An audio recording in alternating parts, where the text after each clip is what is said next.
This is John McAllister with the Coach's Corner. It's a part of the McAllister Scouting Report, and excited today to have former Ohio State coach and now the YSU or Youngstown State University President Jim Tressel.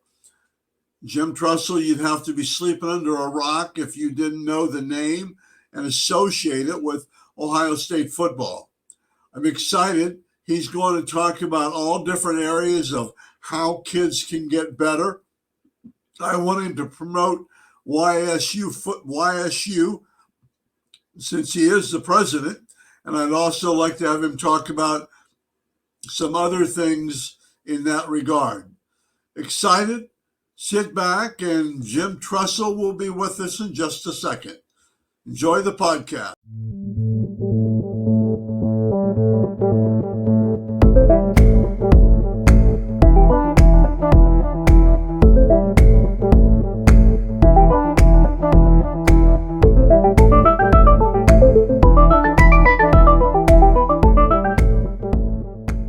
Tressel, welcome to my video podcast. I'm honored, thrilled, excited, and whatever else. You and I have been friends a long time, and I'm excited to have you here today. Well, John, it's amazing that we're doing a podcast because you and I started with horse and buggy together, and we've evolved quite a bit. Well, I know one thing, 8 millimeter, I think, for me, before the 16. Sure. That's a couple of years ago now.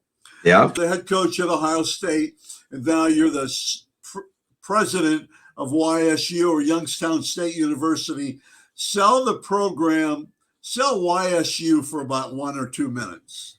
Well, that's an easy sell. We're one of the 14 Ohio public universities, which way back, you and I remember Governor Rhodes, and he wanted accessible public 4-year education for every citizen of Ohio.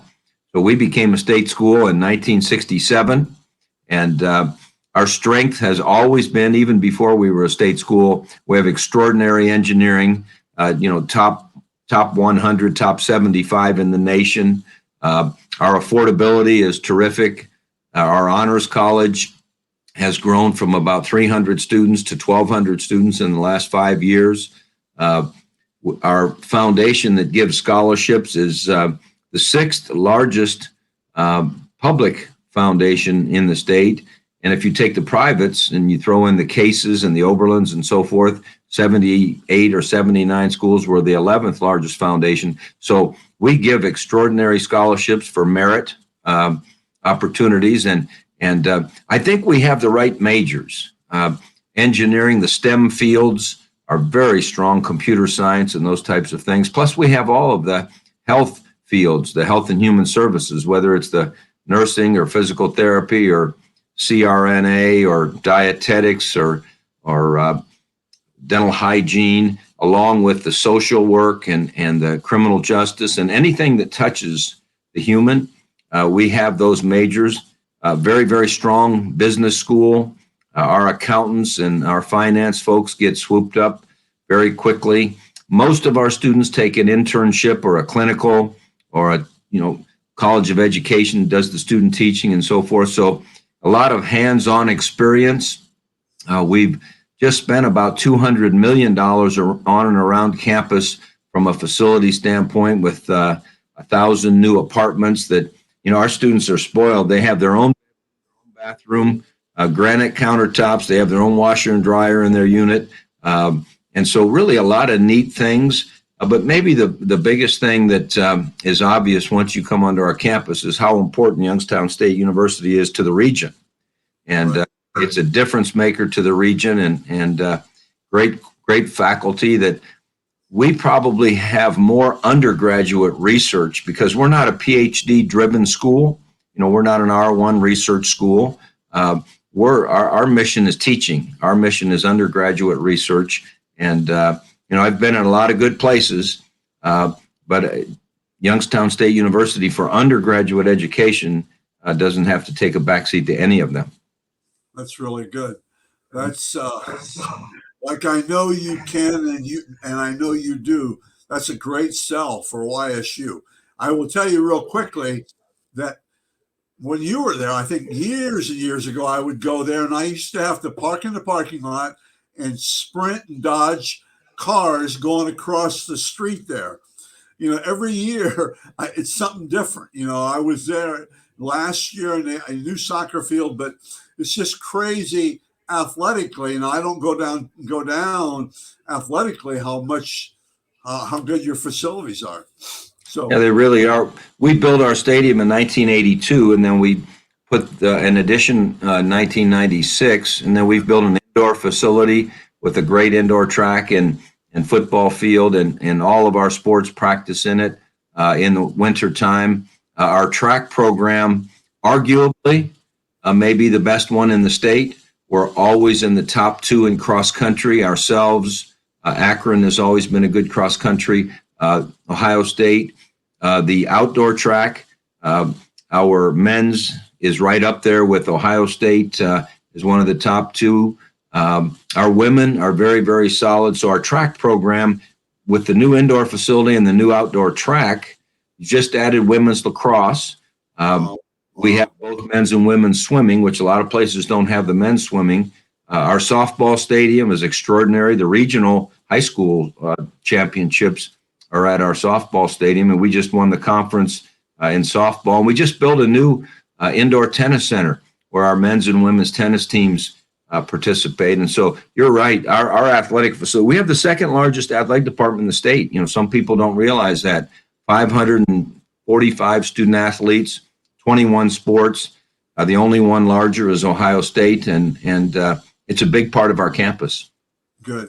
Now that leads me into my next question, and we'll get to the basic things I want to ask you in a minute. Tell us, and Coach Phillips did a great job talking about the FCS. Explain to people the FCS and how it's not that far underneath the Mid-American Conference. Oh gosh, no. Well, I would argue that our top 2 or 3 teams in the Missouri Valley Football Conference are every bit as good or better the top teams in the Mid-American. FCS football is what used to be called 1AA. Right. We were there. It was 1AA, and you had 1A, which was the Ohio States of the world and so forth. The Mid-American Conference, or what they call the Group of 5, which is the 5 conferences that aren't the Power 5, but still want to be an FBS, which is the old 1A.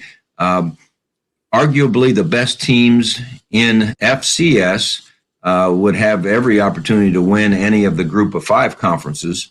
What we like about it is we like the tournament. I always use the example that when we were playing for the national championship in 2016 in Frisco, Texas, it was 24,000 people, sold out, just national TV, etc.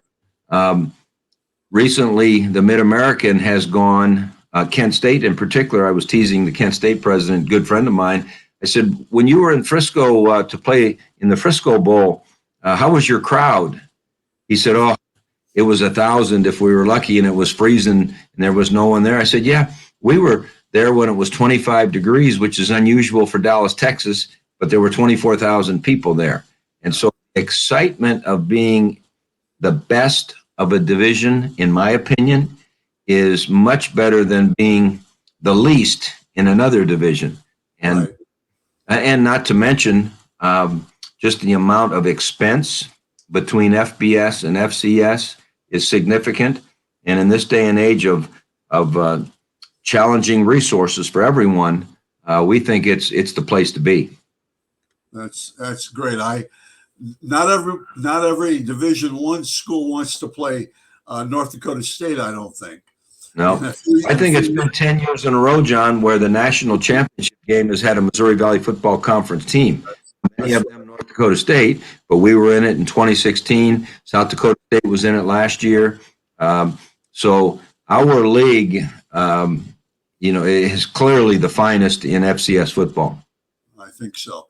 Okay, you've talked about, kind of a roundabout way, leaders and leaders in this, leaders in that. Coach, what does it take to be a leader? I just want to use kids and players and high school players. Let's go high school. What does it take to be a leader? What is a leader? I think what it takes to be anything is to first understand what that thing is. And I think sometimes people have a misunderstanding of what leadership is. They misunderstand that they think a leader is the captain, or a leader is the first stringer, or the leader is the general in the army, or the president of the university, or whatever. But those are positions. Right. Positions are not leadership. Leadership is action that you take to serve the others that you can touch. So if you're a young person on a team, in an organization, in a classroom, in a family, what action are you taking to serve the others? And that's the essence of leadership. And I think we've kind of grown to have a misunderstanding that a leadership is how many stripes are on your uniform, or what your title is. And I know this, in my lifetime, the greatest leader I've ever been around was my mother, and she didn't have a title other than mom. She didn't have a paycheck, but she spent every day serving others, whether it was her family, whether it was our community, whether it was Baldwin-Wallace College, where my dad was the coach. My dad had the title of head coach. He had the title of athletic director, but my mom served as much or more young people at Baldwin-Wallace, the people in our community. But it's the action that you take to serve others. And I think if we remember that, then there's not a question about whether any of us are leaders. We're all leaders. Every single one of us. We were so proud of our scout team players at Ohio State and Youngstown State, because they knew their importance, that they were serving the team to give us the best look of our opponent. And they knew they were every bit as much a part of a victory, even if the news media didn't want to talk about them, even if they didn't have the notoriety and so forth. They knew, though, because we believed it, and our first stringers, our All-Americans, knew it. They knew that those scout team folks were serving the needs, just like that backup who's ready when someone gets injured, ready to serve the needs. What is it that the team needs? We saw our Cleveland Browns just last night. They were missing 12 people, and they played their hearts out, and the Raiders kicked a field goal with 3 seconds to go. But it would have been a victory for the ages if they would have pulled that off, Luke, without 10 or 12 players, but the other players were ready to come in and serve the needs of the team. I think it's a lot easier to win when you have leaders. And if you don't have leaders, it's a little bit tougher to win. But I mean, I'm talking about high school, and the Browns. I totally agree with you. And it's so great. And they don't have to be beating their chest, and leaders don't have to do that. They just have to do their thing and lead and be served, just like you said. Well, if your most talented players are your best leaders, you have a chance to have a great team. Right. Because they're going to get the notoriety. They're going to have people naturally look to them. And if they're the ones serving others, you've got a chance to have a good team. Exactly. I like it. So huge and so right. Okay, let's get, how can high school players get better off season? How can they get better, Coach, off season? Well, we talked about that. You and I started with horse and buggy, so I'm a little old fashioned with this one. But I always wanted to see guys play multiple sports. Speed is the key in the game of football. We all know that. The field is large. Speed is the differential equation. I loved having the kids we recruited run track, because that told me that they wanted to increase their speed, their explosion. They were willing to compete, even if they win the state in the 100 meters or the hurdles like Teddy Ginn or whatever. They wanted to compete. So I would say that the first thing that I always looked for were those multiple sport athletes, loved wrestlers, loved track guys, loved basketball players, baseball players, people who wanted all year round to compete. Sometimes I was worried about the guy that wanted to spend all year long in the weight room and kind of doing a set of curls and then looking at themselves, and those barbells never hit back. Those barbells never competed. And so I like multiple sport people. Who's the wide receiver coach? I'll come back to you on it. Who's the Brian at Hartline. Brian Hartline. Okay, I watched Brian compete in track and football, and he was mad because coach took him out of a scrimmage. They were up 4 touchdowns. I mean, Brian, I just talked to him last weekend, but he told me once, he said in track, he said, there's nothing like lining up in 110-meter hurdles and know you got to compete and know if you finish first, how great it's going to be. And I always remember that. No, my favorite Brian Hartline story, if you recall, and it's a great lesson for young people listening in the summertime, we offered Brian Hartline a scholarship going into his senior year. He committed to come to Ohio State. In August, I think it was the last scrimmage, he broke his leg terribly. He ended up having pins in the lower leg. He was in a wheelchair for 2 or 3 weeks. He was on crutches. And I remember talking to him at one of our early games. He was up there. I think he was still in his wheelchair maybe. And I said, first of all, you still have this scholarship, this broken leg. Once you're a Buckeye, you're always a Buckeye. And that's just the way we work it. But, take your time, get healthy. We'll be patient. Don't you worry that, we're going to think any less of you. Well, he said, well, Coach, I'm going to be ready for the state track meet. There he is sitting in a wheelchair. He said, hey, I've got an empty spot on my wall. He said, last year, if you recall, when I was a junior, there was a guy named Ted Ginn that both hurdles. And he said, my goal is to have the state championship hurdles trophy medal on my wall. So I'm going to be ready for track. I said, well, Brian, don't push it. Don't worry, et cetera, et cetera. He said, no, I've already got my plan. He said, I'm going to, get out of this wheelchair in a certain time. I'm going to start walking at a certain time. I'm going to start jogging at a certain time. And he said, early in the track season, he said, I'm going to just start going over the hurdles. He said, by the time the district gets there, he said, I'll be going enough to beat those guys and I'll get to the regionals. He said, by the regionals, I'm going to have to run a little bit faster. And by the state meet, I'm going to be the state champion. So, Brian, I don't be disappointed, but the doctors say that this is a long heel. This was, you got pins in your leg. He said, no, don't worry. I'm going to get the pins out of the rods out of my lower leg in April. I've already got it scheduled. And you know what? Brian Hartline did it. Yeah. The kind of competitor he was, and having that desire to go and compete in things other than football, that was very important to us as we recruited. Coach, what else? How big are you into quarterback schools and camps and all these things? And see, I don't believe kids have to throw a football until February, maybe March. I mean, I don't think they have to start now. Probably March. What's your thinking on that? And I know people need to make money and things like that, but what's your thinking on that? Well, I would say to you that I think the biggest change in football today is how well people throw and catch the ball. Right. There's no doubt. And I think there's a couple of reasons. One is they are spending more time working on the craft. Okay.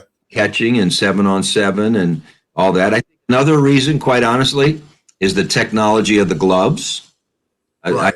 Guys that can't catch and the ball hits them in the glove and they can't drop it. It's impossible to drop a pass.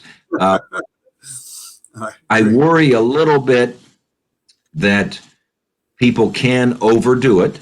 They can spend more time. I don't like the theory, I guess, of, well, I'm not going to play basketball, I'm not going to wrestle, or I'm not going to play baseball, I'm not going to run track because I'm going to throw all the time, or I'm going to catch all the time. I think still, if you look at the first round draft choices, and I don't have the data, John, you probably know this better than I, but out of 250 some people in the NFL draft, you can usually find at least 225 of them when they were in high school, they were multiple sport athletes. For sure. I agree. And so I'm not saying that working on your craft isn't important. Just like the more you study, the better chance you have to get in med school. The more you read, the better chance you have. The more you work on your math, the more you work on your chemistry. But I think you have to be a little bit careful and not just become someone who can do things in shorts and you can't do things competitively.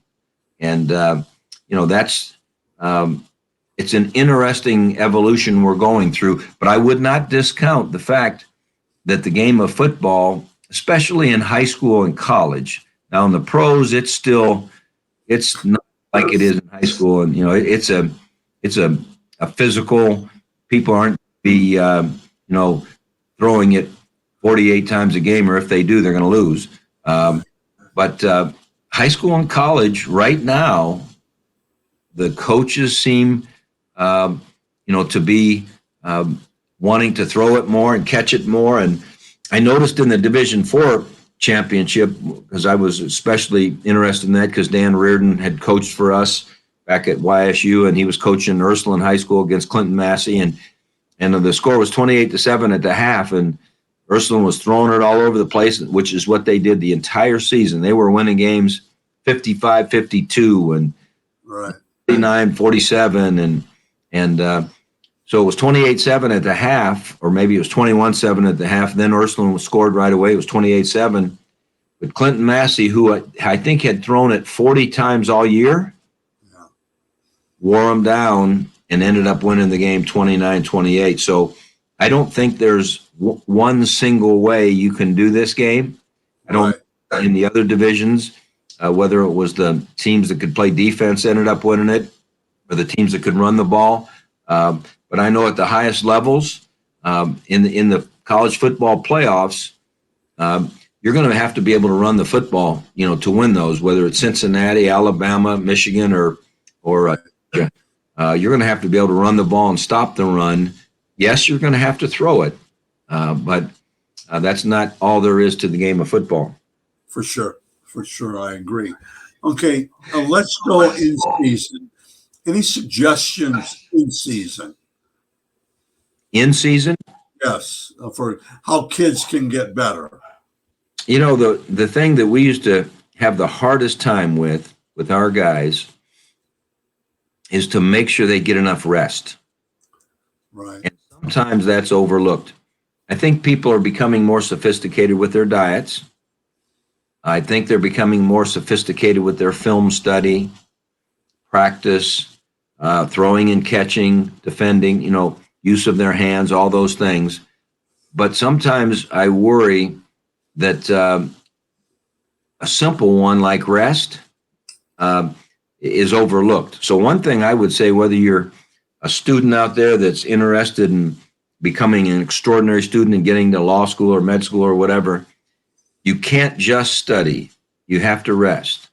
The better you are physically, you're going to perform better. Well, I think the same is true in the game of football. I've seen tired teams who, maybe overdid it. One thing I've noticed about young coaches is young coaches sometimes overwork teams. And then once they mature and they see that examples of maybe their team wasn't as good in the fourth quarter, or they weren't as good in November, November nowadays with playoffs. But we always talked about how can we be at our best in November. And what's interesting is the rest you get 90 days before the Ohio State-Michigan game is what you're calling on. You're not calling on just the night before the game. You can't. You have to rest and regenerate and be on an upward trajectory as you're going into those most important ball games. And our theme all year long was, how can I be at my best in November? Obviously, our weight training, our running, our practice, but our nutrition and our rest sometimes I think are overlooked. I totally agree. Now, I just made the comment down at Cincinnati last week. It's amazing to me how much teaching's going on in college and high school football now. How much, we go back, you and I go back, you just be line up and hit. Spring practices at the college level were crazy, but it's amazing. And I think that's filtering down to the high schools. And I think there's some of your rest factor in there as well. But it's the amount of teaching that's going on. And I know the spread offenses and it's all about different blocking and all that, but still, that's amazing how good that is.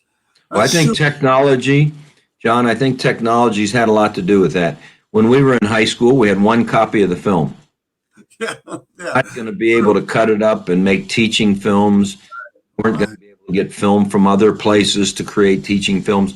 Now, your ability to learn the game of football because of technology is so much greater, and you're going to be able to have better teaching. When we were taught football, we were taught on a chalkboard. Right. Then became a whiteboard. I've always challenged my coaches, see if you can have a meeting that you never pick up a marker and you're only using a video. Right. Or a walkthrough, that type of thing. And so I think teaching has really evolved in the game of football. And I think young players who are in college, I know in college, but they're also watching more video. Quarterbacks. Yeah. I tell quarterbacks all the time, young guys, I said, I know it sounds silly, but look at video. Just get an idea of what, is happening to you and things like that. Okay. Well, mental reps can be as effective as physical reps. So the more you're watching that film, visualizing that coverage you're facing and what needs to be placed and so forth, technology has given us a chance to really know the game better.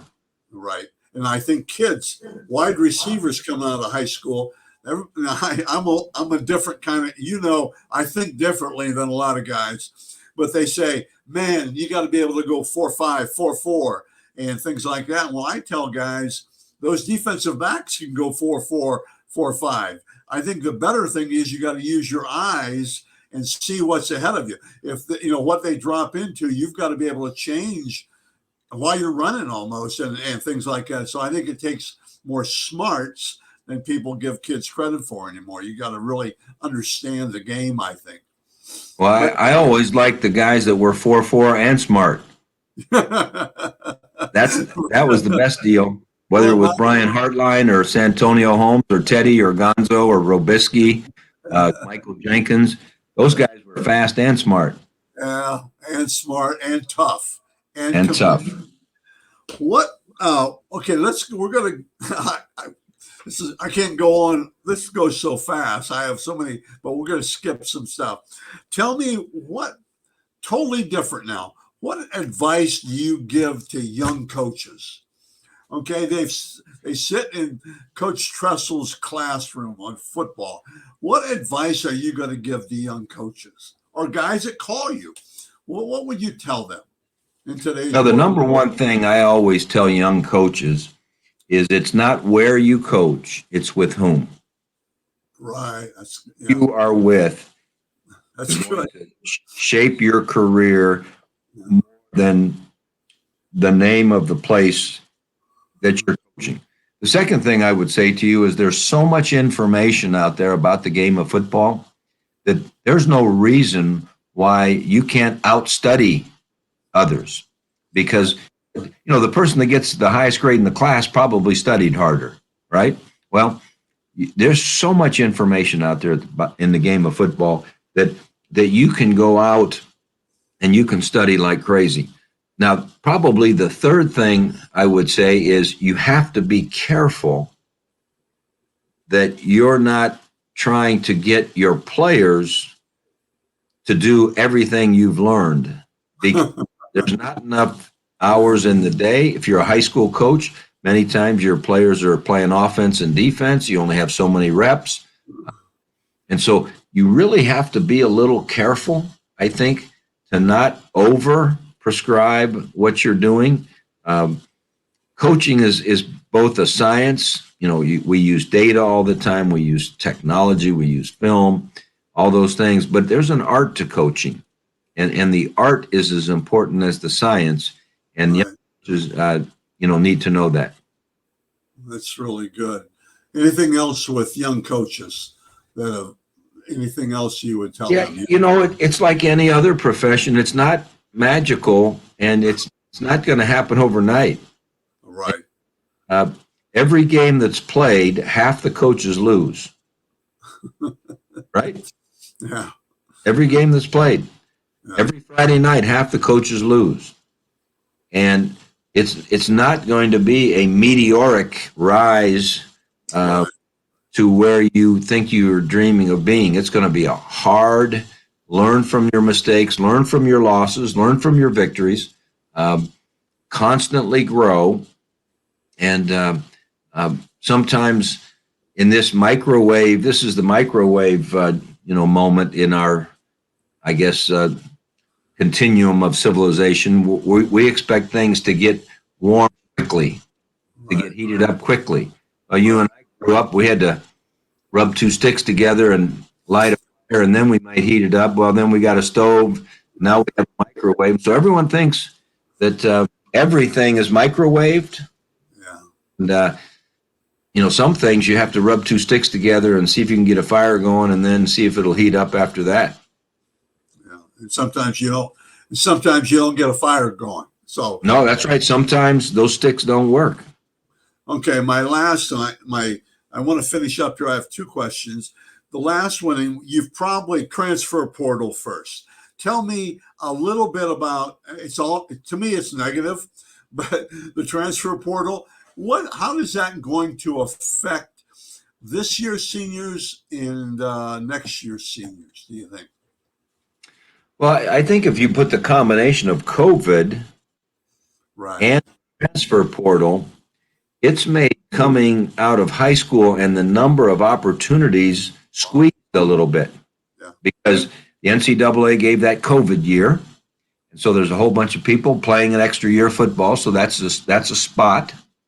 So there's going to have to be some patience from that class of 21, and I guess it would be class of 20 and 21 and upcoming 22. I think that will sift out over time. The transfer portal, I think what that's going to do is it's really going to expose what kind of culture various programs have. I always believe in you had to have the right kind of culture if you wanted to really be good and really reach your potential. I think the same will be true, and then some, with this portal, because are you recruiting people to your program with their idea of simply how much are they going to play and when? Or are you recruiting them to your program to say, here's what you're going to gain from the game of football? Right. By the way, we don't apologize for wanting to win. And if you deserve it, if you are evaluated as the person that gets in the game, whenever that is, you're going to do that. But the lessons you're going to learn of that discipline, that toughness, and that work ethic, and that patience, and that handling adversity, and all those different things, the programs that are built on values, I think in the long run in this portal world will have an advantage over the ones who are simply going to be a rotating all-star team, like a rotating AAU basketball team. Right. I think it's going to be harder for those teams. I think you need to be a part of both. I'm not saying that if I were coaching today, I wouldn't even consider portal. Either way, sometimes might need to say to a player that if getting in the game is the single most important thing, then maybe you should enter the portal. Yeah. It might help someone. On the other hand, if someone's thinking of the portal and you think, you know what, you're going to be fine here. If your culture is right, you might have a little bit of patience before people jump into the portal and have to start over. So I think it's going to be a new science and a new art, all in the same. And I'm not for it. I don't think that giving young people that option so quickly before they really know what it's going to take is a healthy thing. But again, that's just an old guy with an old opinion. Right. Okay. Super. Last question. You leave the team going out the door at the beginning of the game. What are the last things you would tell us? What do you look for in players? And what does Jim Tressel, still coaching, what does he look for in his recruits, in the kids coming in to the first year, like coming to Youngstown State, if you were there, or YSU, where you were there? I'm going to name drop you. Syracuse, if you were there. Akron, if you were there.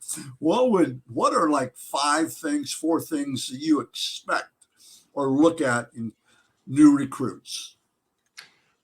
Well, that was about 4 different questions. Really wasn't 1 or 2. So I'll try to. Okay, give me 4 things you look. I'll try to unpack them there. As far as what we look for in a player, we wanted to see if you just loved competing. Are you a competitor? Yeah. Obviously, can you run? There's not a position on the field. You gotta run. Isn't important. Are you good at the things that involve collisions? I mean, can you tackle? Can you block? Can you break tackles? You go up and catch it in the crowd? The physical things. Obviously, we like to look at the transcripts of our students, both for their readiness in an educational standpoint, but I always like to see, did they have a bunch of tardiness and a bunch of missed days? Because those habits were built over 12 years, 12, 13 years, I guess it is. How was I going to change that habit of tardiness or missing, it being okay to miss time, miss things, and you have to be there early and all the rest. So those were just a few of the things. It was hard to uncover, but we would always talk with, obviously, the high school coaches, principals, guidance counselors. I like to talk to people in the cafeteria, the bus driver, whomever. I wanted to know if this was a team guy. Is this a guy who knew that the team was the most important thing, and to treat others properly? And so we always wanted to find out those things. As far as what did we was the last thing we said to them before they went out to play? Well, no, I'm sorry. I was using that as an example. Yeah. Okay. I'm sorry. I was just saying, when I'm doing these podcasts, the last thing is something you always remember. I got you. I messed that up. Sorry. Okay. Well, I can leave you with one last one to remember if you'd like me to. Sure, Coach. Yes. Unless you're over your time, I don't want to. Come on, Coach. Okay. So the last thing we said to our team for 25 years, whether it was Youngstown State for 15 or Ohio State for 10, we knew we had prepared hard. We knew we had a formidable opponent. We knew that now all that preparation was going to be put to test. We wanted to stop and remind ourselves what we needed from one another. So the last thing we said before we came out of the locker room for 25 years was a little poem that reminded us what each of us needed from one another. And it went like this: I am only one, but I am one. Right. I can't do everything, but I can do something. And that I can do, I ought to do. and what I ought to do by the grace of God, I shall do. And it was up to us to make sure everyone knew what it was they could do on behalf of the team going into that game. Whether you're an encouraging, fired up guy on the sideline, or you were playing deep middle safety and you can't let anyone get behind you, or whatever it happens to be, or you're a coach in the box that has to have the discipline not to watch the ball and to watch the scheme, whatever it was we needed you to do, if every one of us would do that, would do our role, then we would be fine. And that's what we needed from one another. Coach Tressel, I've really appreciate you taking the time to do this for me. My pleasure. I want to help kids, and I would. It's just good, and you've always been good to me, and I respect that. Thank you very much for coming to my program. I appreciate it. All right, my pleasure. Thanks for all you do. Thanks, Jim. Let's see.